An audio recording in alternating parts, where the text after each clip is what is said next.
Bienvenue pour ce meet-up. Je crois qu'on en est au numéro 20 pour dire le numéro. Donc, ça fait un petit moment qu'on a nos petites habitudes autour du FinOps et du GreenOps. Pour ce 20e meet-up, on a le plaisir de recevoir et de pouvoir écouter Believe et Atem qui vont nous faire différents Rex FinOps. Pour ma part, moi, je suis toujours Antoine Lavier, hein. Je travaille chez Team Spirit. Je participe aussi à Boa Vista en tant que bénévole. Et j'ai le plaisir d'animer un petit peu ces meet-ups. Et aujourd'hui, je vais, comme d'habitude, faire assez court. Je vais donner la parole à ces 5 speakers qui nous attendent. On va commencer par Believe jusqu'à 13h30 à peu près, puis on finira avec Atem. On pourra peut-être un peu dépasser pour des questions vers 14h, mais on va essayer de garder le chrono. Donc, je ne vais pas m'attarder. Je vois que les gens arrivent et je vais passer le contrôle et le micro directement à Believe et à Clément, je crois, ou Emmanuel. Voilà, C'est parfait. moi. Est-ce que vous m'entendez correctement? Très bien. Et je t'ai fait la demande de contrôle, donc je pense que c'est parti. Ouais, c'est parfait. C'est parti. Parfait. Alors, hop. Parfait. C'est bon, la slide elle est arrivée. OK. Alors nous, on commence la FinOps chez Believe et c'est de ça dont on va parler. L'idée, c'est pas de se mettre trop les pieds dedans pour démarrer. Donc, on sera ravis de parler avec vous durant les questions et les réponses pour voir si on se trompe pas trop. Notre objectif final, c'est d'être en contrôle de nos différentes dépenses sur le cloud. Vous allez voir un petit peu l'histoire de Believe. Je vais vous raconter ça. Alors, moi, je suis Clément. Je ne suis pas à Believe depuis très longtemps. Ça fait quelques mois. Emmanuel, un peu plus. Il vous parlera de lui sur la slide d'après. En gros, de quoi on va parler? Je vais vous parler de Believe. Alors, Believe, c'est l'industrie musicale. Vous avez des disques juste derrière, là, devinez. Ça existe depuis à peu près 20 ans. Et voilà. Majoritairement, ce qu'on fait, c'est qu'on a des albums, des artistes, et on les distribue sur les plateformes de streaming. Voilà, on engage là actuellement un gros projet de transformation qui s'appelle BioDyssey, qui va inclure tous les collaborateurs de l'organisation, aussi bien tech, business, produits, pour différents enjeux qu'on va vous expliquer et que je vais vous expliquer. Ensuite, on va, du coup, à partir de tout ça, vous parler un petit peu des considérations FinOps, c'est comment on pourrait l'implémenter. Et puis concrètement, c'est le 4e point, on va vous expliquer comment on l'implémente sur 3 axes, et dont un axe technique et automatisation qui sera très important et qu'on abordera. Et ben voilà, écoute Emmanuel, est-ce que tu veux nous expliquer un peu les chiffres? Eh bien oui, je pense que tu peux passer même directement à la slide suivante. Donc moi je suis chez Believe depuis 2021, donc je suis presque un vétéran. Et Believe a un ADN très très fort qui est véritablement personnifié par notre cofondateur qui est toujours CEO Denis Ladegaillerie. C'est une plateforme qui permet vraiment à tout un tas d'artistes et de musiciens, petits, gros, expérimentés ou débutants, d'accéder au marché des plateformes de streaming en particulier. Comme a dit Clément, ça représente la majorité de notre activité. C'est très centré et très focalisé sur les artistes indépendants en particulier, et ça permet de mettre en place et de permettre à ces artistes de distribuer, de conserver leur indépendance et de toucher des royalties en retour pour leur travail. Donc, en quelques chiffres, Believe, c'est des bureaux dans 50 pays, presque 2000 employés. Donc, peut-être qu'on va synchroniser 2000 employés pour 20 ans, ce qui est relativement proche. Et on arrive à 1 350 000 artistes qui sont servis directement ou indirectement par Believe. Donc, ça représente une marge, un nombre colossal d'artistes dans différents formats qui bénéficient de différents services. C'est une industrie qui est en forte croissance et Believe bénéficie d'une aura qui lui permet d'être en croissance très très forte année après année. Donc voilà, on est en plein développement et ce qui explique qu'on ait besoin nous aussi de grossir et de grandir, comme va vous le raconter Clément. Exactement. Alors, il y a des enjeux business forts. Je vous donne un exemple, mais si on veut augmenter par 2 le nombre d'artistes et de labels qu'on accompagne, c'est pas possible actuellement sur certains pans de nos outils parce qu'il y a des contraintes qu'on a. On a engagé là un programme de transformation depuis le début de cette année. C'est un programme qui est sur, on va dire, 9, 10 même quarter. Ça a démarré en Q1 cette année et ça a pour objet de effectivement bouger un parc de 130 applications, vous voyez en bas à gauche, pardon, qui constitue effectivement toute l'offre numérique pour les artistes et pour les producteurs de musique. Et puis de migrer donc tout ça dans une nouvelle landing zone qui va être GCP et de décommissionner, vous le voyez dès Q8, nos data centers. Alors les data centers, ça fait un moment qu'ils sont là, et notamment c'était quelque chose qui était sous la charge d'Emmanuel, qui connaît ça très bien, et il pourra vous expliquer ce que c'est et ce que c'était. Cette migration, elle a démarré par le premier quarter, ça a été un succès. Alors, on a imaginé un certain nombre d'applications pilotes pour déployer ça dans cette nouvelle landing zone GCP et en faire les fondations. En gros, alors, juste pour expliquer cette modernisation, il va y avoir effectivement des applications qu'on va transformer, mais il y a surtout deux streams majeurs qui sont importants pour nous face aux enjeux business dont je vous ai parlé. Le premier, c'est effectivement la chaîne de logistique. En fait, ce qu'il faut se dire, c'est que si on fait un certain nombre de releases d'albums qu'on envoie sur les plateformes de streaming toutes les semaines, tous les mois, ça se compte en milliers. Si on veut doubler ça, il y a certaines contraintes dans les mécanismes qui vont faire qu'il faut absolument réécrire nos applications. Nos applications sont un peu vieilles, elles fonctionnent, mais elles ne seront pas capables d'encaisser plus d'albums à déployer par mois. Donc il y a ce premier pan, en plus effectivement de cette migration vers GCP. Pardon. Et puis la deuxième chose qui peut être importante, on disait qu'on avait un certain nombre d'artistes qui se comptent en plus d'1 million, mais on a aussi ce qu'on appelle des top artistes, donc c'est des artistes très connus. Et pour eux, on a une offre de service qui est la suivante. En fait, on calcule les royalties au contrat. Donc vous imaginez, c'est des calculs très précis pour chaque album, chaque personne autour de l'album. Ça demande beaucoup de calculs. Et effectivement, à l'échelle, si on augmente, on va avoir des points de contention. Voilà. Pour redonner quelques chiffres, on a deux gros monolithes qui sont deux applications qui accueillent les producteurs, les artistes. On a fait beaucoup d'acquisitions. Emmanuel pourra vous en parler rapidement. Et puis cette migration, c'est une migration de 2,5 millions de lignes de code. Voilà. Ça engage 130 collaborateurs de tout type, tech, produit, business, etc. Un point de détail, mais c'est important, la migration qu'on va engager, et en tout cas cette transformation, qui est plus générale, qui n'est pas juste une transformation tech, on va se baser sur une stratégie qu'on appelle la stratégie des 7 R. Donc, c'est une sorte d'arbre de décision pour savoir comment on peut migrer des applications. Vous avez compris que l'objectif à Q9, c'est de fermer les data centers. Donc, tout doit arriver dans la nouvelle landing zone GCP, qui est le partenaire qu'on a signé en début d'année. Les 7 R, vous pourrez trouver ça sur AWS. Il y a des pages qui expliquent très très bien ce que c'est que cette stratégie. Il y a 7 points, on ne va pas tous les utiliser. Donc, potentiellement, effectivement, dans ce parc de 130 applications, il y a des applications qu'on va faire sauter, décommissionner totalement. Il y en a certaines qu'on va rehoster. Donc, elles vont passer des data centers vers ou du cloud, parce qu'on avait déjà des clouds comme AWS, on va les passer vers la nouvelle landing zone.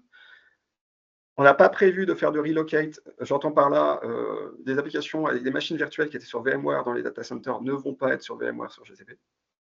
On ne veut pas se l'autoriser. Et en revanche, on se donne l'option effectivement de racheter des fonctionnalités sur des solutions SaaS. Mais pour l'instant, ça n'a pas été identifié. Et donc, les deux choses majeures qu'on va faire effectivement dans cette période-là de 10 quarters, c'est du rehosting et un tout petit peu de replatforming. Donc, c'est-à-dire consommer un certain nombre de services managés des cloud providers super basiques. Donc, par exemple, tout ce qui est cloud storage, du stockage bloc, ce genre de choses. Et puis, un tout petit peu, mais en moindre mesure, du refactoring, où là, on va vraiment consommer des services très, très particuliers de notre nouvelle landing zone. Voilà. Ça va faire beaucoup de mouvements et nous, on a besoin de comprendre, on était sur un centre de coûts, tout dans du data center. Ce qu'il faut se dire, c'est que c'est 75% de nos applications qui sont encore dans le data center et tout le reste, voilà, tout doit migrer sur ces là. Donc, on a besoin de comprendre ce qui se passe, où ce qu'on paye sur l'on-prem et puis ce qu'on va commencer à payer pendant cette période de transition. D'où la question, comment on va aborder ça et est-ce qu'il n'y a pas une solution, ça s'appelle le FinOps, et comment on peut le mettre en place dans l'organisation. Manuel, tu nous expliques un petit peu notre réflexion? Oui. Allez, vas-y. Revenons un peu sur l'histoire de Believe, si vous voulez bien. Donc, comme on disait, on va bientôt avoir 20 ans. Et Believe, c'est une start-up. C'est véritablement né dans l'appartement des fondateurs. Et les premiers déploiements ont été faits à partir de data centers.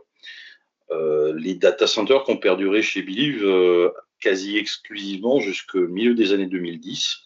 Alors, c'est là où l'histoire n'est pas forcément tout à fait datée, on va dire, pour nous. Donc, il y avait des équipes très fortes qui travaillaient sur ces data centers, très constituées, très en maîtrise de ce qu'elles faisaient. Et le cloud lui-même a commencé à arriver très progressivement entre 2015 et 2020, 2021, 2022, ce genre de là. Donc, comme le disait Clément, moi je suis arrivé chez Believe, j'avais en charge non seulement les data centers, mais aussi la partie cloud. Donc, j'étais bien placé pour prendre part avec toutes les discussions qu'il pouvait y avoir autour de ce sujet-là et avec les différentes équipes. Et donc forcément, on a une frontière. C'est-à-dire qu'il y a l'année dernière, le choix a été fait de dire voilà, on ne tient plus dans le data center, ça ne se justifie plus, on va passer vers du cloud. Donc toutes ces discussions-là, tout ce temps qu'on a passé, on va dire, ça fait presque 7-8 ans à tourner autour du sujet cloud, ça n'a pas été complètement inutile. On a même appris beaucoup de choses. Si tu veux bien passer sur la slide suivante. Bien sûr. Voilà. Donc il y a eu des très fortes discussions parce qu'il y avait deux camps véritablement qui s'affrontaient autour du pour le cloud, contre le cloud, tout cloud, cloud hybride. Très nombreuses discussions qui se centraient beaucoup autour du coût. Quand on n'est pas dans le cloud, quand on n'a pas de maîtrise du modèle à l'usage ou on demand sur le cloud, on s'imagine très rapidement, et c'est un peu ce que les gens du data center voyaient, qu'on allait perdre complètement la maîtrise de nos coûts et que le fait de ne pas pouvoir calculer un TCO sur 5 ans, ça allait être problématique et qu'on s'exposait inévitablement à une explosion de nos coûts. D'un autre côté, les tenants du cloud mettaient justement en évidence que être dans un modèle qui est contraint avec des cycles de procurement très longs, en particulier des technologies qui étaient plus longues à adopter, ça ralentissait notre évolution à bien des égards.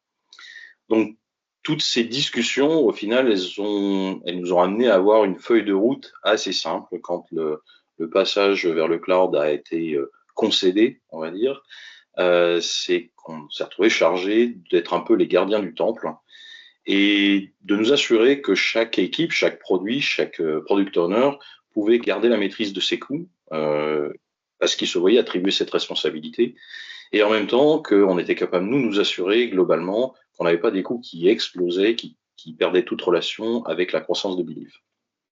Donc, au début, une feuille de mission relativement simple, et on s'est dit, bon, on va pouvoir y arriver assez facilement. Sauf qu'en allant un peu plus loin et en cherchant un peu comment on allait faire ça, on s'est vite aperçu que c'était pas aussi simple que ça, et que forcément, les partenaires dans les différentes unités, que ce soit l'engineering ou la partie business, voulaient avoir le contrôle des coûts qui leur étaient propres avec une justesse et une précision qui était suffisante pour eux.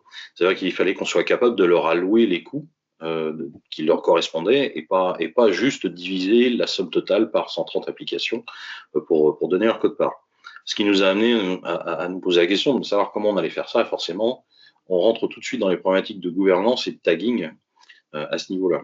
Pareil pour l'allocation des coûts partagés. Forcément, on ne peut pas se contenter de diviser, de trouver une règle simple de division. Ça peut passer pendant un certain temps, mais dès qu'on va aller vers quelque chose d'un peu plus précis, d'un peu plus mûr, c'est plus compliqué. Et puis évidemment, on ne donne pas les mêmes vues, les mêmes comptes rendus, les mêmes leviers d'action selon qu'on a affaire à un exécutif ou à un manager technique. Ils n'ont pas besoin des mêmes informations et ils ne prennent pas les mêmes décisions. Donc voilà, quand on regarde notre parc, on a quand même quelque chose d'assez complexe. On a des data centers, puisque notre transition va prendre un certain temps, et on a 3 cloud providers à l'heure actuelle. On a AWS, qui est notre cloud provider majoritaire à l'heure actuelle, un petit peu de Azure, et Google Cloud, qui est notre destination, qui commence à grossir de plus en plus. Et puis, tout ça parsemé de services SaaS qu'on consomme un peu à droite à gauche. À l'heure actuelle, selon le calcul qu'on fait, ça représente à peu près 5 millions d'euros par an. Donc tout ça, ça nous a amené, ça a pris quand même quelques mois entre le moment où on a reçu cette feuille de route et puis le moment où on s'est quand même posé la question de savoir comment on allait s'y prendre, on a mis tout ce temps-là pour réaliser qu'on n'allait pas simplement pouvoir se contenter de quelques feuilles Excel et quelques rapports, et que ça allait être véritablement une pratique à mettre en œuvre chez Believe, et qu'on avait besoin d'un cadre pour cette pratique, et que le FinOps est forcément le cadre de facto qu'on a voulu suivre. Voilà, si tu veux bien. C'est bon, on peut y aller. Donc voilà, si on regarde dans le détail là où on veut aller, on s'est rendu compte que c'est pas juste faire de la FinOps, c'est pas juste donner de la visibilité aux gens, c'est donner de l'information qui leur permet de prendre des actions. Mais ça va encore plus loin. Ça veut dire que derrière, on doit fournir à ces gens-là une autonomie de décision et s'assurer que ces gens-là collaborent les uns avec les autres.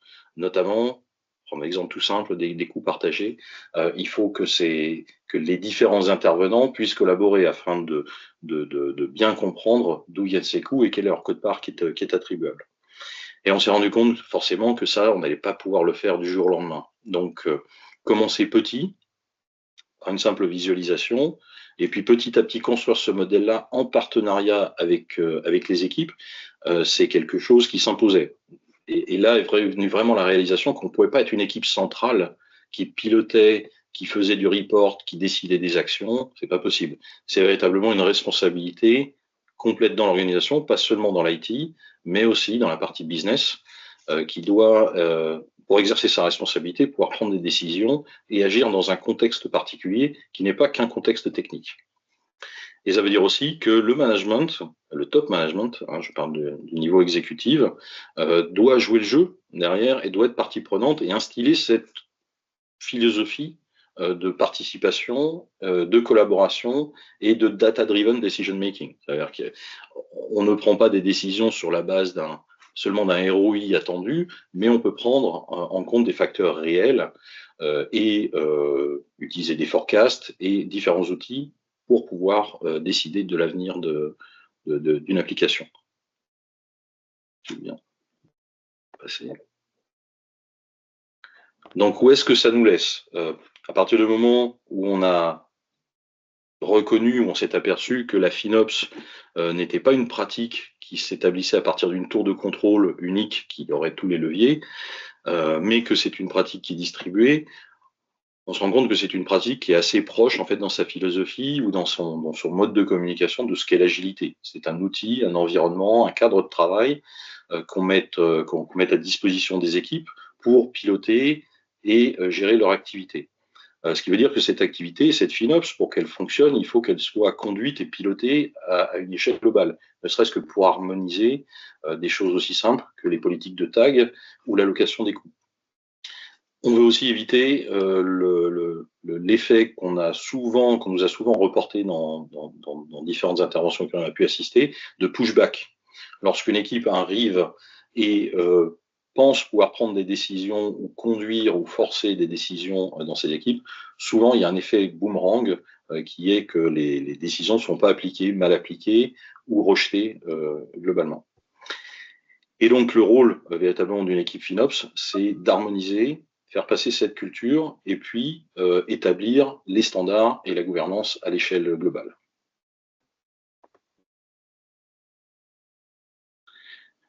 Au final, il y a quand même un rôle très pratique et physique pour l'équipe FinOps, presque très concret, on va dire, c'est de mettre aussi en évidence et de pérenniser cette culture FinOps.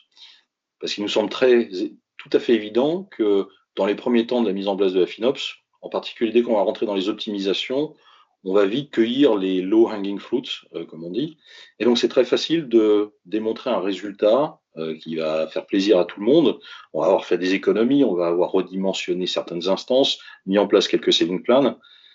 Mais très vite, à partir du moment où on atteint un niveau de maturité qui est suffisant, de pérenniser une pratique et puis d'aller vers l'architecture pour le cloud, que simplement d'aller économiser quelques centaines d'euros par-ci par-là. Et donc, il faut vraiment pérenniser cette pratique-là de la même manière qu'on pérennise des sprints, des rituels agiles et tout ce qui va autour. Il y a aussi un niveau qui est assez central dedans, c'est tout ce qui va être reporting financier, en général et les global reports dedans qui permettent de garder le contrôle et de montrer la valeur de la FinOps à l'échelle globale. Et ça, c'est véritablement primordial.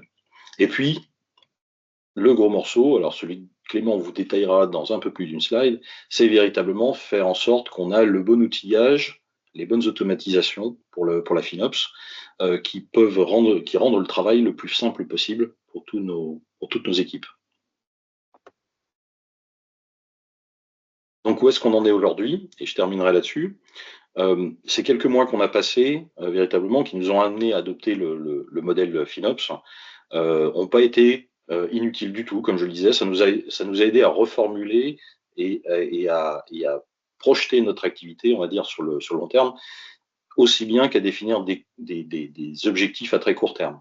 Donc, on s'est fixé comme objectif, par exemple, d'ici la fin de l'année, d'avoir fait la majorité de l'allocation des coûts, d'avoir mis en place toutes les politiques de tagging, de façon à ce que les product owners et les tech leads puissent véritablement avoir une vue sur l'ensemble de leurs coûts.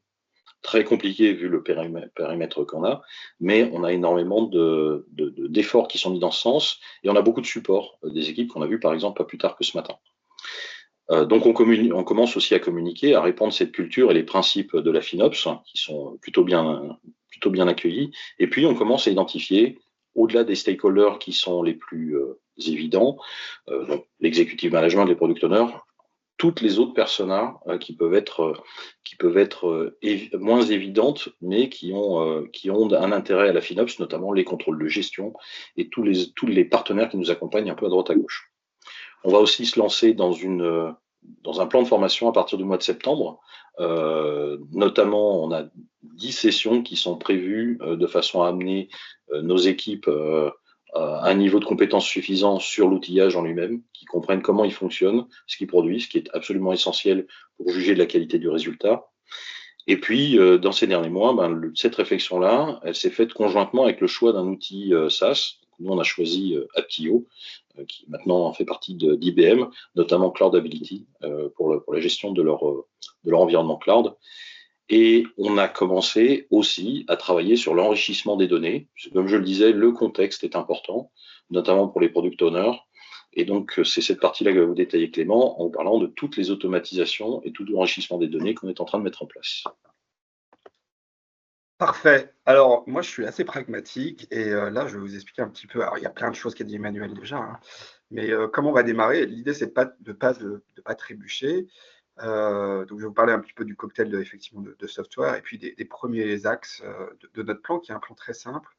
Donc ça, c'est le plan sur les prochaines semaines, prochains mois, pour que la FinOps soit compris, et vous avez compris, rendre nos collaborateurs autonomes par de la formation, la communication, tout ce qui a été déjà défini dans cette partie considération et philosophique finalement. Mais comment on y vient à tout ça? Alors, trois dimensions. Effectivement, on veut quelque chose de tout de suite impactant, qui donne des résultats, avec des collaborateurs qui vont pouvoir voir la donnée, les chiffres, et comprendre combien coûte leur équipe, leurs produits, etc. Cet aspect culturel qui est extrêmement important pour ne pas avoir effectivement une équipe tour d'ivoire, mais bien une discipline qui est comprise par l'ensemble de nos collaborateurs, quel que soit leur métier, tech, business ou produit. Et puis, cette dimension qui est la dimension tech, mais qui va permettre de fluidifier au maximum l'accès à la donnée. Voilà. Et puis de déporter une partie qui est toujours quelque chose de compliqué dans la partie FinOps, c'est toute la partie tagging. Et là, on va réussir à la décentraliser. Donc ça, c'est l'automatisation, 3 axes. Alors, le premier, l'impact, c'est très simple. En termes d'impact, sur le framework de la FinOps Foundation, ce qui nous importe, nous, dans un premier temps, c'est qu'on veut informer. Pour l'instant, on a un centre de coût, 75% de nos workloads sur les data centers, et les gens connaissent, ils ont une méga bill, mais ils ne savent pas combien ça coûte. Moi, ce que j'aimerais, c'est qu'ils puissent voir au produit combien ça leur coûte. Pour cela, on a plein de personas, c'est les différents personas de la FinOps Foundation, mais on veut vraiment leur donner, qu'ils soient en capacité de comprendre leurs usages, leurs coûts au détail. Ça va passer par du tagging, forcément, on peut l'imaginer, et puis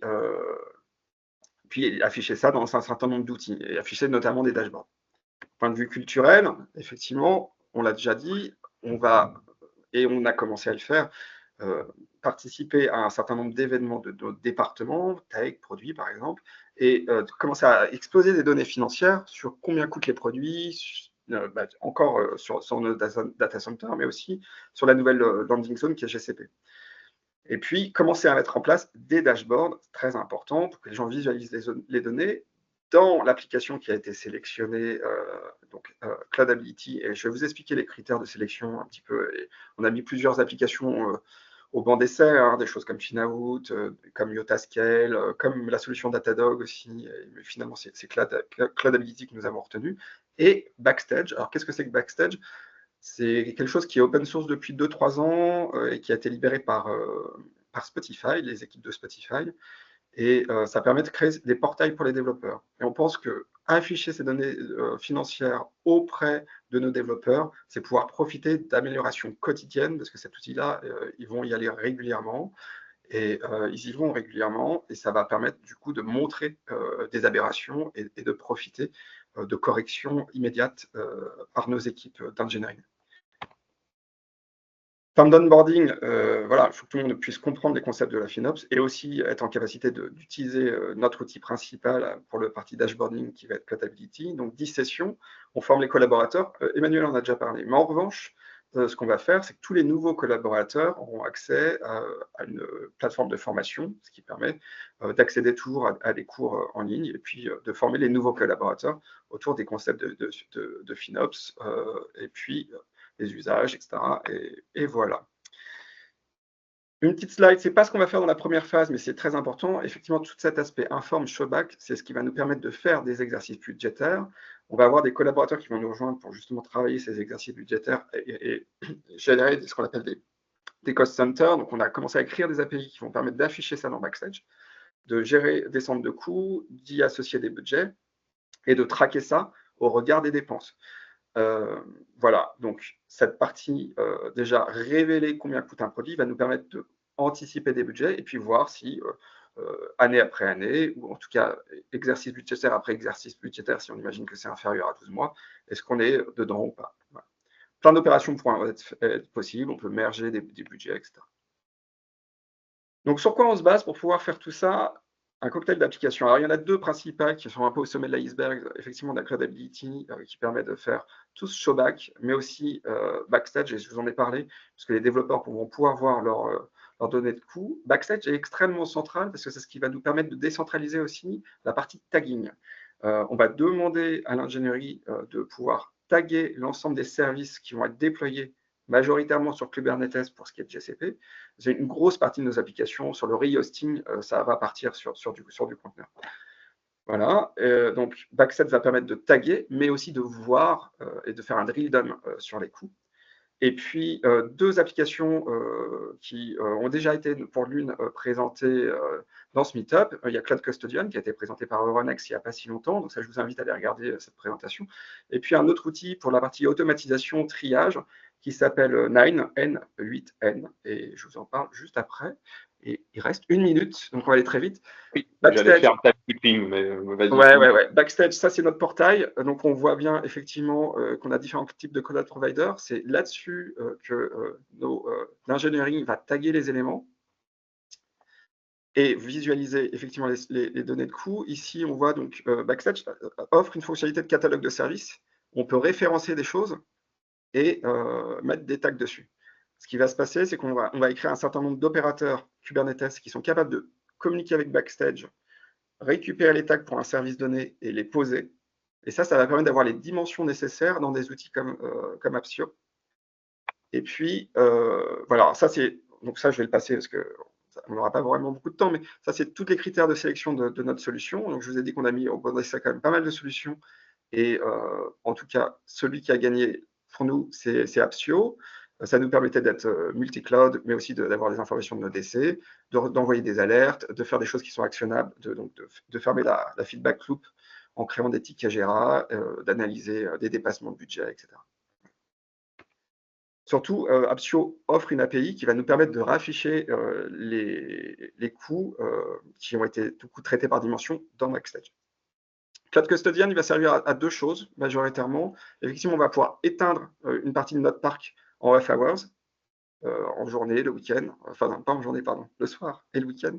Et puis aussi de voir tout ce qui est tagging violation. Donc on a écrit une RFC qui correspond à tous les tags et labels label au sens GCP qu'on souhaite voir sur les machines virtuelles.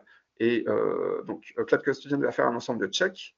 Et puis, ce sera OK ou pas OK. Alors, si on regarde ce diagramme, quand c'est OK, c'est à gauche. Quand c'est pas OK, c'est à droite. Et quand c'est peut-être le contraire d'ailleurs. Quand c'est pas OK, c'est à gauche. Et quand les choses sont pas OK, on peut les envoyer justement dans l'outil dont je vous ai parlé, qui est Nine. C'est un système de webhook. Et on peut avoir un système de triage, c'est la fourche que vous voyez là. Et bien donc, soit on peut faire en sorte de faire des commits pour ajouter les tags nécessaires qui correspondent à des tags qui sont manquants, ou ouvrir un ticket directement sur le board des équipes du produit déployé. C'est à peu près tout pour la stack technique. N'hésitez pas si vous avez des questions tout à l'heure, et je vais pouvoir passer la main. Et j'espère que ça vous a plu. Bon, t'as pas tracé à la fin, mais effectivement, à 14h, on peut en rediscuter si vous pouvez et tout ça. Et du coup, on passe la parole. J'ai un peu tracé, mais c'est pour laisser de l'espace. Ah oui. Ah oui. Merci.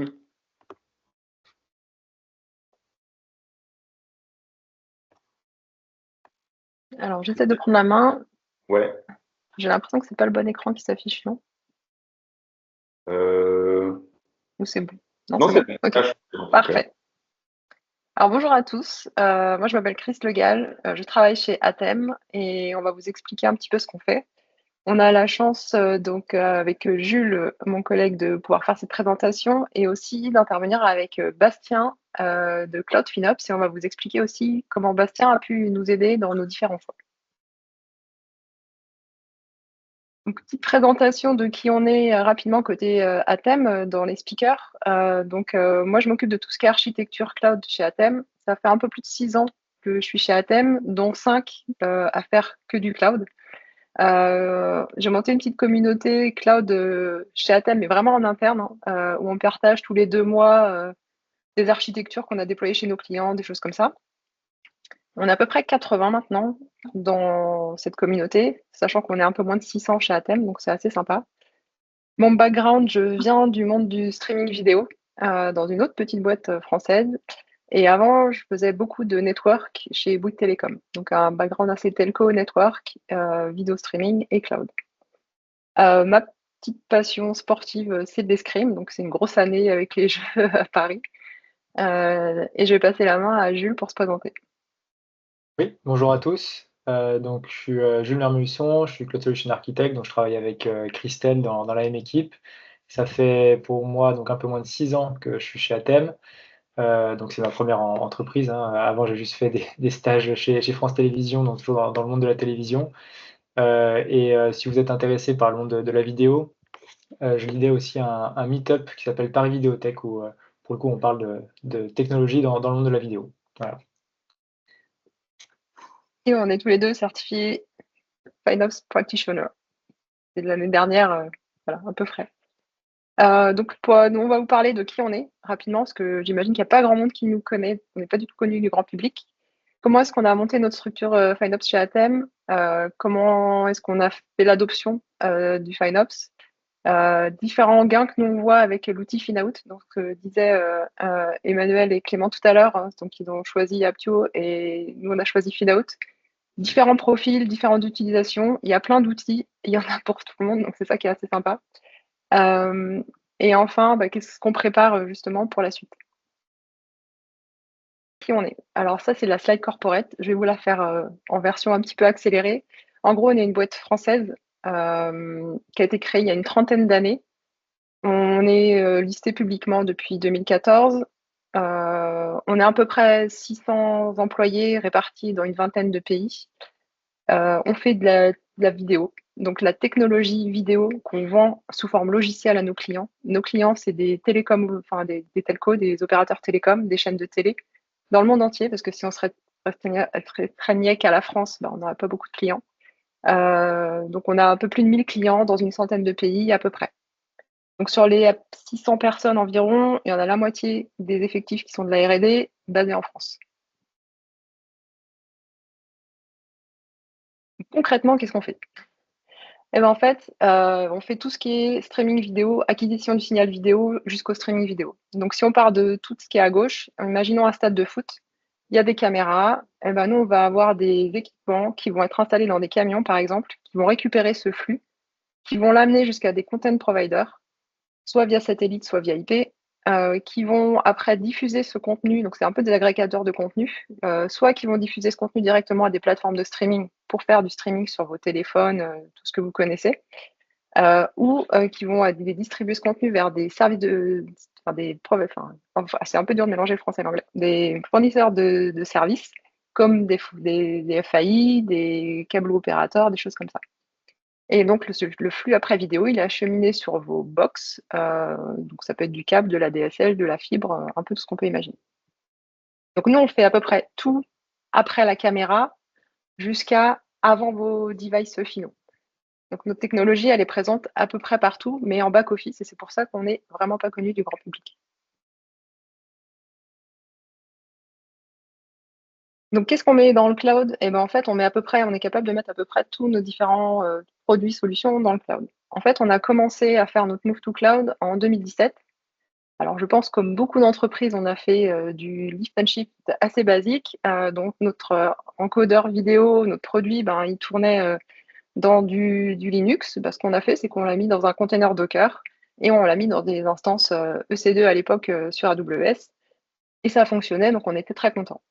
Et rapidement, on voit quand même les limitations. Donc, ce qui s'est passé, c'est qu'en fait, on a commencé à redévelopper des produits ou à développer de nouveaux produits directement basés sur une architecture cloud native, sur du cube. Et petit à petit, on a rajouté quand même pas mal de fonctionnalités, faire fonctionner différentes applications microservicées ensemble, et donc pour faire des architectures bien plus complexes qui nous permettent de rajouter par exemple de l'insertion de publicité dans nos flux vidéo. Donc tout ça en essayant de bâtir une architecture de référence, donc c'est les petits Lego en bas à gauche.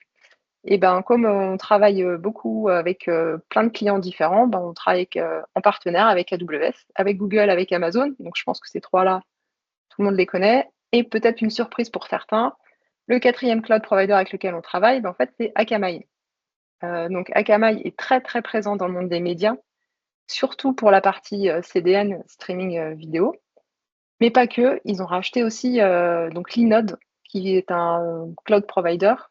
Et donc, pour nous, en tant que fournisseurs de technologies dans le monde des médias, travailler avec Akamai, ça nous permet de toucher un maximum de clients dans le monde des médias. Donc, on doit travailler sur ces cloud providers principalement. Mais il y en a d'autres en petites surprises de temps en temps. Donc, particularité, en fait, on n'est pas le propre consommateur, on va dire, de nos solutions. On vend nos technologies, nos softwares à nos clients, les chaînes de télé, les opérateurs telco. Donc, en fait, on va avoir différents types de déploiement.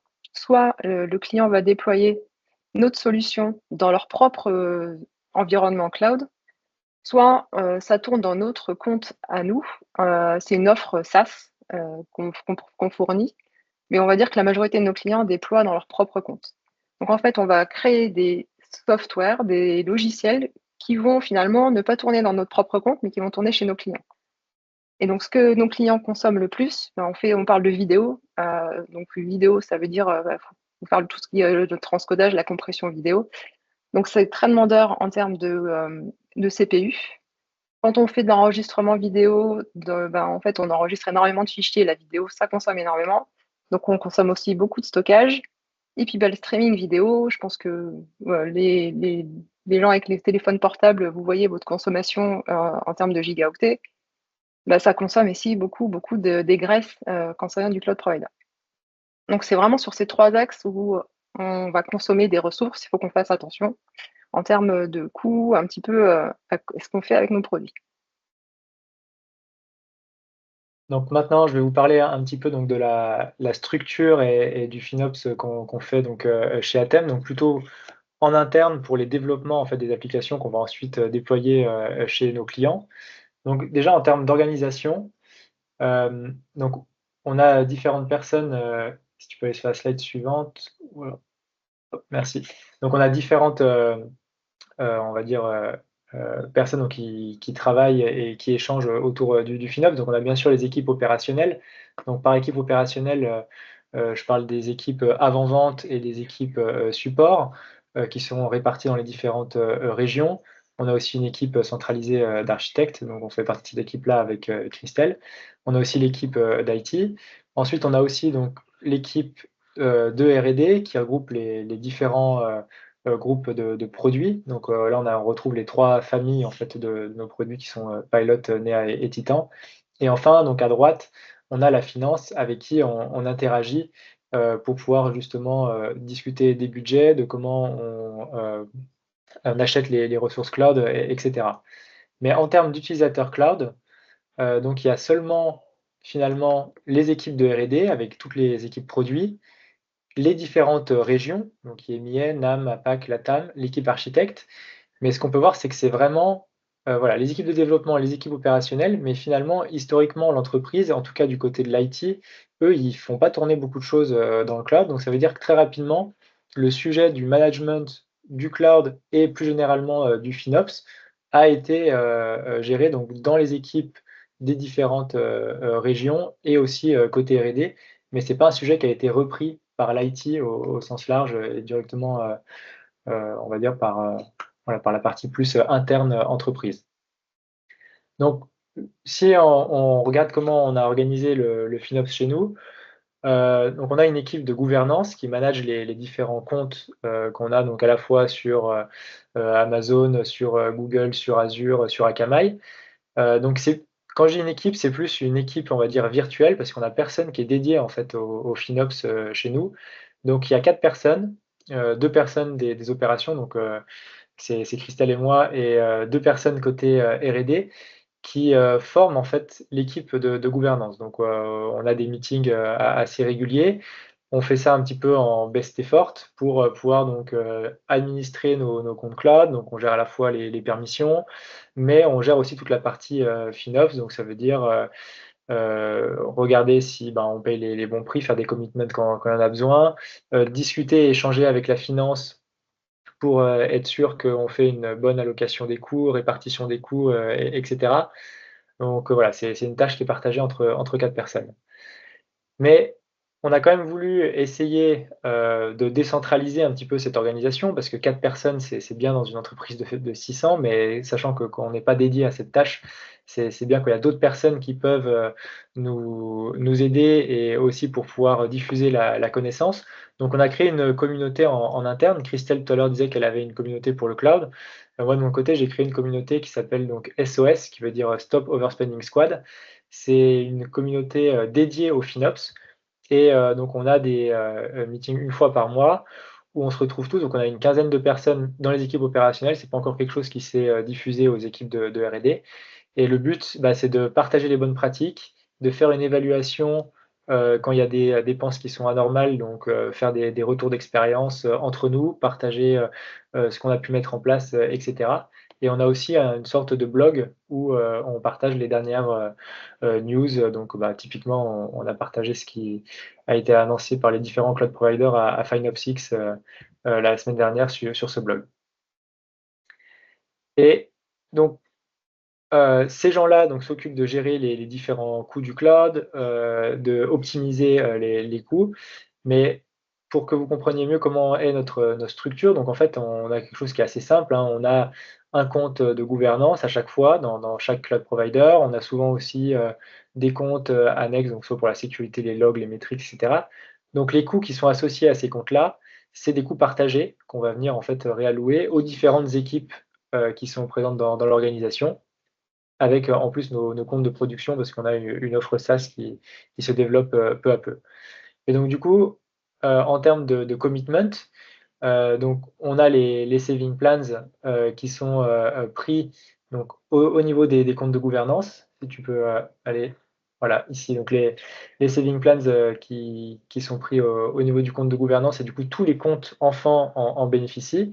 Par contre, quand on parle des reserve instances, là, c'est vraiment chaque compte et chaque équipe qui connaît mieux les workloads en fait qui vont déployer et si ça va durer pendant une année ou plus, et donc ils vont pouvoir prendre des instances réservées. Et après, élément aussi important pour nous, c'est la gestion des crédits, parce que donc comme disait Christelle, on est en fait partenaire des différents cloud providers, donc on reçoit pas mal de crédits pour pouvoir développer les nouveaux produits, tester de nouvelles features, etc. Et les crédits, on a fait le choix de les allouer à chaque équipe pour être sûr que la personne qui a demandé des crédits en bénéficie à la fin. Donc ça nous évite en plus de faire des réallocations qui sont des fois un petit peu complexes.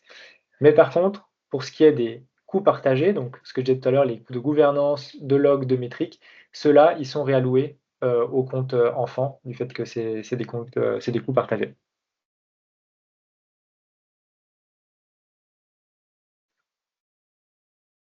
On va enchaîner sur comment est-ce qu'on a fini par adopter finalement le FinOps chez Atem.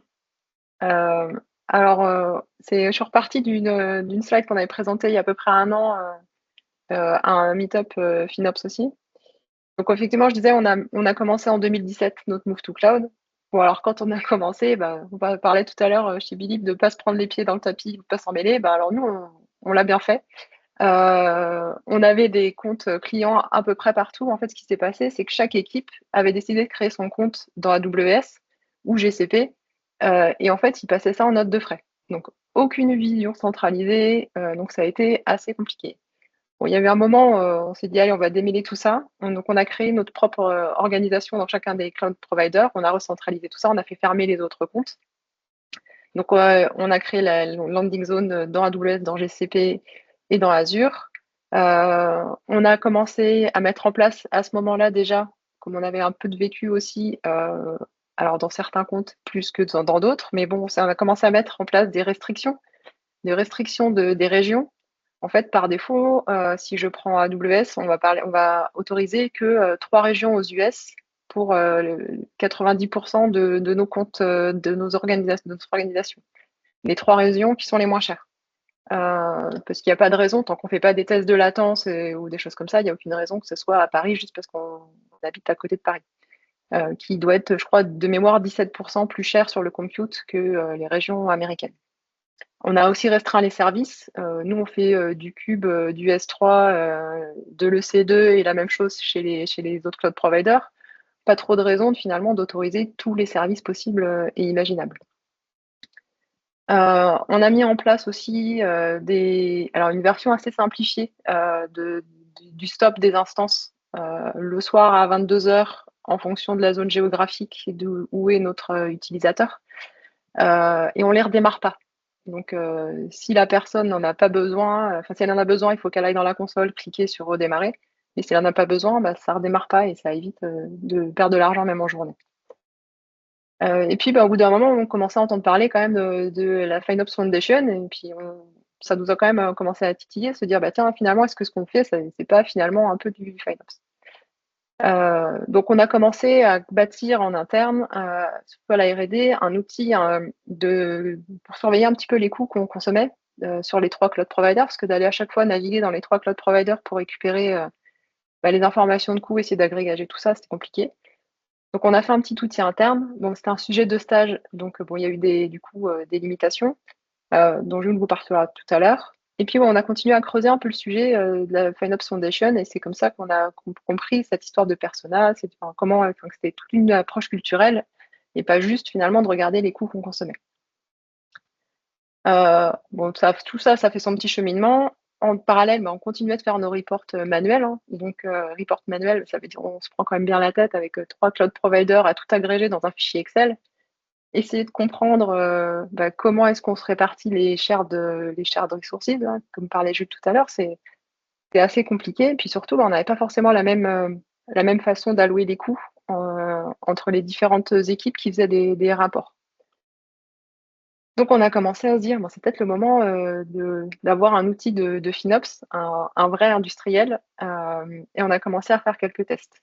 En parallèle, on a essayé de on a convaincu d'ailleurs notre hiérarchie que c'était pas de l'argent qu'on allait mettre par la fenêtre, que ça allait avoir un ROI assez rapide. Et donc, après plusieurs mois de tests de différents outils, on a choisi notre outil. Donc, nous, c'est FinOut. Et qui nous permet d'avoir des rapports automatisés et plein d'autres choses, et ce qui fait qu'on est beaucoup plus heureux. Donc maintenant, je vais vous parler des différents gains qu'on a eu avec FinOut et donc pourquoi on est passé sur cette solution. Donc comme disait Christelle, on avait développé en fait un outil en interne, c'était un sujet de stage, donc quelque chose qui était vraiment très limité en termes de fonctionnalités. On pouvait seulement agréger les différents coûts et faire de l'allocation par équipe. Mais c'était difficilement maintenable parce que, enfin, comme on disait tout à l'heure, l'équipe de FinOps, finalement, c'est 4 personnes qui essaient de passer 5% de leur temps et encore là-dessus. Donc, en plus, on n'est pas développeur. Donc, autant dire que ça n'allait pas être nous qui allions maintenir cet outil-là. En plus, c'était difficile d'y accéder. C'était quelque chose bon, qui était déployé en interne sur une VM. Enfin bref, pour les personnes qui sont à l'étranger, c'était pas forcément totalement évident et transparent. Et donc, comme je disais tout à l'heure, des fonctionnalités qui étaient limitées. Et malgré qu'on utilisait cet outil, ça nous obligeait toujours à faire des reports manuels parce qu'on avait toujours des allocations qui étaient un peu plus complexes et donc on devait repasser dans Excel. Ce qui faisait que, comme disait Christelle, des fois on avait des rapports de coûts qui étaient différents. Et pour vous partager une anecdote, typiquement, on s'est retrouvé un jour en réunion avec notre CEO où on faisait un rapport des coûts et il se trouve qu'on ne tombait pas sur les mêmes chiffres entre le côté R&D et le côté opération, donc, ce qui est quand même un petit peu problématique. Donc d'où l'importance d'avoir un outil commun, une base commune et être sûr qu'on parle des mêmes choses. Donc en termes aussi de besoins, il y a des besoins différents en fonction des équipes. Donc si tu vas sur la slide suivante. Ouais. Donc pour les utilisateurs du cloud, ce qui les intéresse, c'est de détecter quelles sont les opportunités de saving, mais aussi de suivre leur budget et de pouvoir avoir du reporting et de faire de l'analyse. Pour ce qui est de la gouvernance, c'est de gérer tous les commitments, donc que ce soit les CUD, les saving plans, mais aussi donc avoir cette notion de reporting analyse. Et enfin, pour la partie finance, eux, c'est plus la partie reporting analyse qui les intéresse. Donc, ce qu'on a retrouvé dans FinOut et ce qui nous permet d'adresser ces différents points. Donc, pour commencer sur la partie détection des savings, donc ça, c'est vraiment quelque chose qui était attendu par les équipes opérationnelles, de pouvoir directement identifier les ressources en fait qui sont sous-utilisées. Donc, il y a un outil qui s'appelle CostGuard et qui permet de donner des recommandations sur du right sizing, des instances même réservées si besoin, les disques qui ne sont pas attachés, enfin bref, vraiment quelque chose d'assez large. Et ce qui est intéressant, c'est qu'aussi ce service-là nous permet de faire de la pédagogie auprès des équipes parce que des fois, ils ne comprennent pas forcément pourquoi ils ont tel et tel coût. Là, au moins, ça donne de la visibilité. Ils savent où passent leurs coûts et si c'est des choses sur lesquelles ils peuvent agir. Ensuite, pour ce qui est donc de la partie budgeting, donc pareil, le budget maintenant est suivi entièrement dans FinOut. On reçoit des alertes si on va dépasser le budget. Toutes les équipes donc, sont responsables de leur budget chez nous. Ce n'est pas quelque chose qui est centralisé. Donc chaque équipe a une vue maintenant sur son budget, l'évolution, et ça permet encore une fois de décentraliser. C'est plus seulement l'équipe de gouvernance qui a une vue sur le budget et qui va par la suite alerter les équipes. Là, elles sont totalement autonomes. Elles paramètrent leur budget, le suivent et font des ajustements s'il y a besoin. Ensuite, donc pour la partie reporting et analyse, donc là, il y a différents outils qui sont disponibles dans FinOut, mais entre autres, on peut recevoir directement les dashboards, des anomalies qui nous sont remontées. Et au niveau de l'analyse, il y a vraiment un accès à la donnée qui est facilité dans cet outil-là. Donc, ce qui est intéressant, parce que la plupart finalement des utilisateurs, ça va être des utilisateurs techniques. Donc, ils vont vouloir vraiment aller trifouiller un peu dans les datas. Mais c'est pour autant pas c'est pas des utilisateurs qui vont forcément s'amuser avec le cure. Donc c'est un juste milieu entre de l'accès à la donnée, mais de l'accès à la donnée, on va dire, assez facile. Et enfin, donc, le dernier aspect, c'est la partie commitment. Donc pour l'équipe de gouvernance, pareil, ça nous permet de suivre nos différents commitments qu'on a à la fois sur AWS, sur GCP et autres. Donc tout ça est disponible directement dans l'outil. Donc un outil, au-delà de répondre donc, à tous les besoins dont on a parlé jusqu'à maintenant, ça nous permet aussi de faciliter l'adoption. Donc on a commencé les tests en décembre, c'est en production maintenant depuis avril 2024. Et pourquoi on a choisi donc FinOut plutôt qu'un autre? Parce qu'en effet, on a testé plusieurs. Premièrement, il n'y avait pas de remédiation automatique, parce qu'il y avait pas mal d'outils qui en fait voulaient faire les actions à notre place. Alors, ce qui est bien peut-être pour bon nombre de clients, mais nous, on réplique donc des environnements clients chez nous dans nos comptes. Et donc, ça se peut des fois que des ressources soient un petit peu sous-utilisées. Donc nous, on sait pourquoi elles sont sous-utilisées, c'est juste qu'on veut tester des cas de redondance ou des choses comme ça, mais on n'a pas envie que l'outil nous supprime automatiquement des ressources. Donc ça, c'était un point vraiment important. Ensuite, la partie, le côté intuitif, parce que encore une fois, on n'a pas d'équipe FinOps. Les gens qui vont utiliser l'outil, ils vont pas y passer des minutes ou des heures. Donc, il faut que ce soit vraiment intuitif et facile. L'accès à la data, j'en ai parlé. Il faut vraiment qu'on puisse pouvoir jouer avec la data et vous récupérer les informations dont on a besoin. Et aussi donc un accès global via le SSO, le support du multi-cloud, parce que beaucoup d'outils souvent supportent AWS et puis les autres sont un peu à la traîne. Là, il y avait vraiment un support des 3 cloud providers. Et aussi le coût de la plateforme et le support qui était vraiment intéressant. Et on a des calls réguliers avec Finaos qui nous permettent vraiment d'avoir un suivi dans le temps. Maintenant, pour parler donc du comment promouvoir en fait l'adoption de l'outil et être sûr qu'il est bien utilisé. Donc quelques petits conseils. Nous, ce qu'on a fait en interne, c'est que dès qu'on a eu l'outil disponible, on a créé des dashboards pour faciliter en fait l'accès à l'outil. On a aussi entraîné l'équipe donc SOS pour qu'ils puissent commencer à jouer avec et partager les bonnes pratiques. Ce qui est important également, c'est la documentation et être sûr que les gens peuvent trouver comment utiliser l'outil. On a aussi créé une FAQ pour qu'ils puissent interagir avec nous et que dès qu'ils aient des questions, ça puisse être répondu de manière simple et efficace.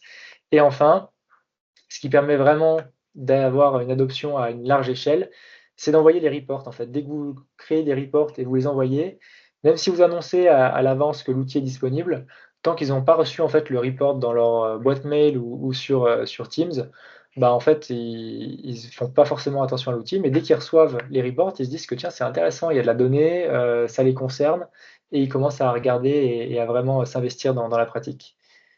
Et donc aussi effectuer des présentations à une large audience.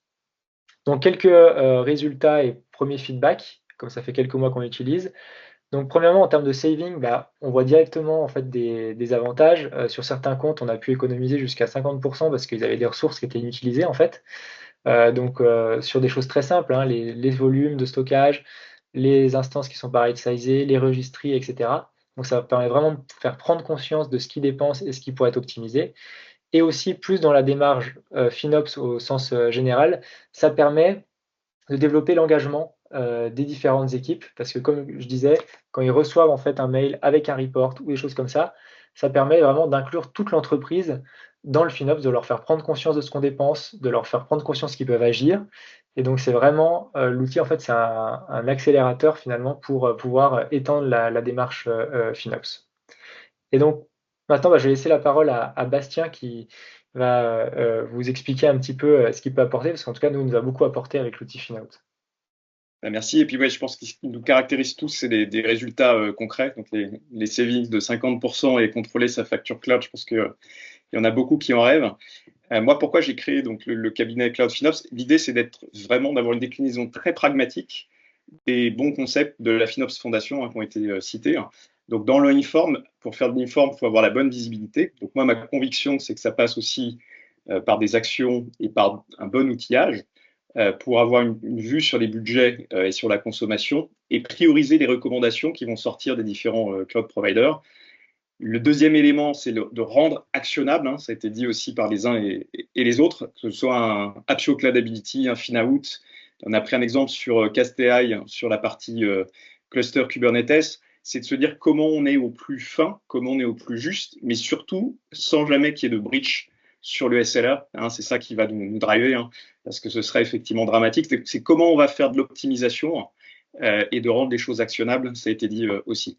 Et enfin, ça a été dit aussi en intro, plus on veut le faire à l'échelle, le dernier papier, on publie une newsletter mensuelle et vous pouvez vous abonner sur LinkedIn, c'était le FinOps invite à la table des COMEX, ça a été dit par Emmanuel tout à l'heure. Il faut viser haut, pourquoi? Parce que toutes les actions qu'on va faire, les bons élèves, on va aller chercher des optimes en cas euros. Si on veut viser des centaines de cas et des millions d'euros, parce que c'est ça l'enjeu, il faut embarquer à l'échelle au niveau du board et des execs. Et ce qu'on dit, c'est comme faire ses gammes au piano ou un practice de golf. C'est-à-dire qu'il faut déjà très bien maîtriser l'ingénierie et les techniques, tout ce que vous avez bien présenté, pour qu'ensuite, voilà, la cible, hein, c'est le concert ou un parcours de 18 trous, hein, et ça, pour embarquer tout le monde à l'échelle. Donc, je vous redonne la parole, et puis, conscient du temps, on est un petit peu court, si certains peuvent rester un peu avec nous. Ouais, bah, merci. Donc, juste pour terminer, c'est notre dernière slide sur quelles sont les prochaines étapes, parce que l'outil est une étape, mais c'est pas la fin du parcours FinOps, loin de là. Donc, premièrement, c'est l'automatisation. On a donc des scripts qui permettent d'éteindre automatiquement les VM, mais il faut qu'on améliore ça. On va entre autres introduire Cloud Custodian, comme ça avait été dit, pour faciliter cela et entre autres que ça marche bien avec les clusters Kubernetes. On va aussi améliorer notre stratégie de tagging, parce que donc on avait déjà une stratégie qui était en place, qui nous donne des bons résultats. Et malgré tout, avec Finaout, on s'aperçoit qu'il y a toujours des ressources qui sont pas taguées ou mal taguées. Donc il faut qu'on améliore cette politique en interne et ça va être un des gros chantiers qu'on aura à faire. Et enfin, toute une partie autour de la gamification. Donc entre autres avec CoastGuard, donc qui nous remonte des recommandations. Ça nous donne en fait des idées de jeux à mettre en place entre les équipes pour, par exemple, lancer des défis sur les équipes qui vont supprimer tous les disques qui sont pas attachés ou des choses comme ça. Et un petit peu voilà, de rendre ludique, on va dire, l'optimisation des coûts et pour que chacun voilà, progresse et qu'à la fin on arrive à notre objectif final.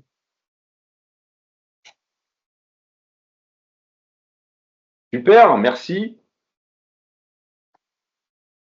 Unmute, Antoine. Je croyais que j'avais appuyé merci, je disais. Et on a dépassé un petit peu, mais on a le temps de prendre quelques questions. Je sais que Christelle, il faut peut-être que tu. Ouais, il faut que jump sur l'autre côté. Ah, voilà. Merci à tout le monde. Et, il restera Merci. pour Athènes. Est-ce que quelqu'un veut prendre la parole, poser une question ou compléter des choses sur le Q&A peut-être? Et là, je m'adresse à tout le monde. Maru, lève la main, vas-y. Merci. Merci. Attends. Il y avait de l'écho. Ah, alors Maru s'est remuté. Alors, je sais pas, peut-être quelqu'un d'autre en attendant qu'on règle le souci. Pardon, j'avais de l'écho parce que j'étais sur le voilà. portable au départ.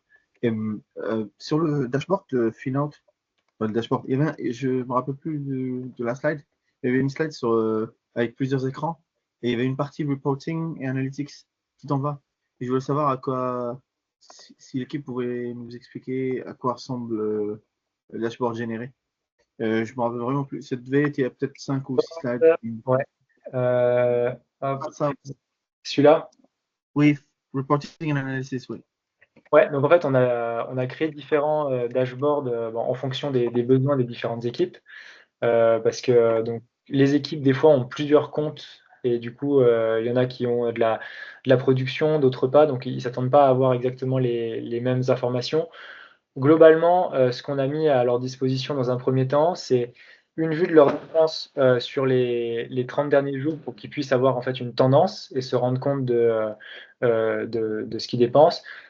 Une vue aussi de ce qu'ils dépensent par rapport à leur budget pour qu'ils puissent toujours évaluer et ajuster si besoin. Et après, on fait aussi remonter les principaux projets sur lesquels ils travaillent. Donc pour nous, ça va être nos clients en fait. Donc quand on fait des tests pour les clients, on a un tag qui identifie le projet, donc le nom du client, et on fait apparaître les noms des principaux clients, donc le top 5 en fait des projets qu'on a en cours, que ce soit sur AWS, Google et Azure. Donc pour que directement un manager il puisse savoir où c'est qu'il dépense son argent, quoi, pour quel client. D'accord, il y a un modèle derrière qui probablement est customisé, donc suivant la structure organisationnelle de l'utilisateur, c'est ça? C'est customisable avec une note. Ouais, c'est ça. En fait, alors déjà, pour regrouper les coûts, il y a une notion de taille virtuelle. Donc, par exemple, pour nos équipes, elles ont des comptes à la fois sur Amazon, Google, Azure. Donc, on regroupe en fait ces consommations via un virtual tag. Et plus après, on crée des dashboards différents en fonction des équipes. Donc, voilà, chaque équipe a vraiment une vue personnalisée en fonction de ses besoins. Good. Quelqu'un d'autre? J'ai l'impression que dans la partie Q&A, on a répondu à toutes les questions, sauf la mienne, mais je le prends pas mal. C'est pas grave. Juste un follow-up, pardon, j'arrive pas à me démuter. Ce sera la dernière, je promis. Vas-y. Juste, en fait, je remarque reporting et analysis, c'est dans 3 catégories différentes. Tu viens de m'expliquer que vous définissez les dashboards. C'est un peu comme du BI, c'est ça? C'est Exactement. D'accord. C'est exactement ça. En fait, les différents utilisateurs, donc que ce soit les utilisateurs vraiment du cloud, l'équipe de gouvernance, la finance, ils ont tous des besoins d'avoir du reporting. Ils ont tous besoin d'avoir une vue en fait sur les coûts. Donc c'est exactement voilà, c'est de la BI, hein, donc ils vont recevoir les dashboards chez eux. Et les dashboards sont interactifs, donc directement ils peuvent aller en fait en profondeur, analyser les données et aller au plus près là. Si par exemple ici on voit là sur le dashboard, on avait une vue des coûts donc AWS et GCP, mais si après en fait tu cliques sur les dépenses par exemple d'AWS, tu peux aller voir directement les services, les instances, remonter même à la ressource près. Donc ils ont vraiment une très grande granularité et ils peuvent aller très très loin dans l'analyse. Merci. Le reste, je le poste sur LinkedIn. J'arrête parce que sinon. Je ne sais pas si quelqu'un veut parler encore. Effectivement, 14-7, on en a perdu pas mal, mais il reste des gens encore si quelqu'un veut intervenir. Et peut-être après, dans les précisions, puisque ça a été dit dans le chat, donc Coast Guard, c'est un module, une fonction à l'intérieur de Finaout. Ouais. Et comme tu as effectivement Virtual Tag et Megabill, qui est l'agrégation des différents cloud providers et SaaS providers, parce qu'on a fait un focus cloud, mais avec l'idée, et le marché va dans cette direction, de se dire au-delà des 3 grands cloud providers en cours, d'avoir la même approche sur un Snowflake, un Datadog, etc. Parce que même si le spending va être moindre, la logique est commune et la FinOps Foundation qu'encourage sur Focus, ça va aussi bien nous occuper.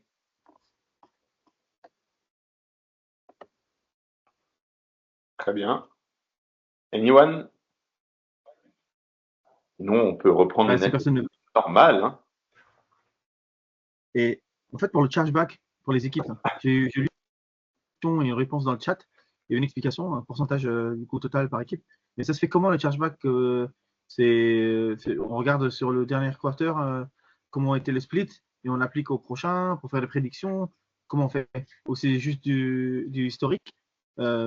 Comment vous faites concrètement pour gérer? Parce que sinon, moi, je veux pas être le manager d'une équipe qui se fait toujours avoir, qui paye 10-20% en plus de son budget. Et je veux pas avoir des discussions pas amicales avec avec les gars de gouvernance pendant la pause midi. C'est pour ça que je me pose cette question. Non, en effet. Alors, donc les coûts communs, ils représentent environ un peu moins de 10% en fait des dépenses de chaque équipe. Et après, c'est quelque chose qui est pris en compte dès le budgeting. En fait, tous les managers sont au courant qu'il y a ces coûts communs, donc il n'y a pas forcément de surprise. Ils savent en fait que ça va représenter 10% de leur coût au global. Et après, directement dans Finaout, ça c'est une feature là qui arrive dans les tout prochains jours, où on va pouvoir directement en fait faire la répartition en temps réel. Donc dans les dashboards auront déjà la réallocation de coûts. Donc c'est pas une mauvaise surprise qu'ils découvriront à la fin du quarter, mais c'est vraiment quelque chose qu'ils auront directement en permanence en vue.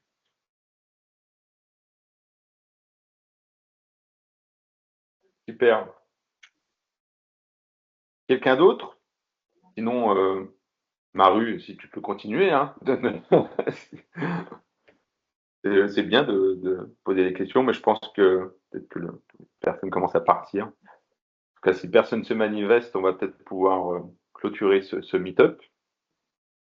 Je laisse la chance à certains le temps de trouver le bouton pour se démuter, mais a priori, c'est pas le cas. En attendant, je vous souhaite à tous un bel été. Je pense qu'on y est presque. Hein. La température nous le rappelle. Je vous dis à la rentrée, je sais pas quand, sans doute sujet Green Up cette fois, parce que ça fait 2 meet-ups de suite qu'on fait du film. Et puis n'hésitez pas à répondre aux questionnaires de SAT, comme ça vous pouvez proposer des sujets aussi, et surtout vous portez volontaire pour un témoignage aussi. Voilà, peut-être que vous serez le prochain speaker du meet-up après l'été. Voilà, bah, je remercie à tous les intervenants, les 5 personnes qui ont parlé, qui ont pris le temps de jouer le jeu et de vous présenter tout ça. Et je vous dis à très vite. Bonnes vacances, bel été, et puis voilà, on reste en contact de toute façon. Merci à tous. Merci Antoine, bonnes vacances. Merci beaucoup.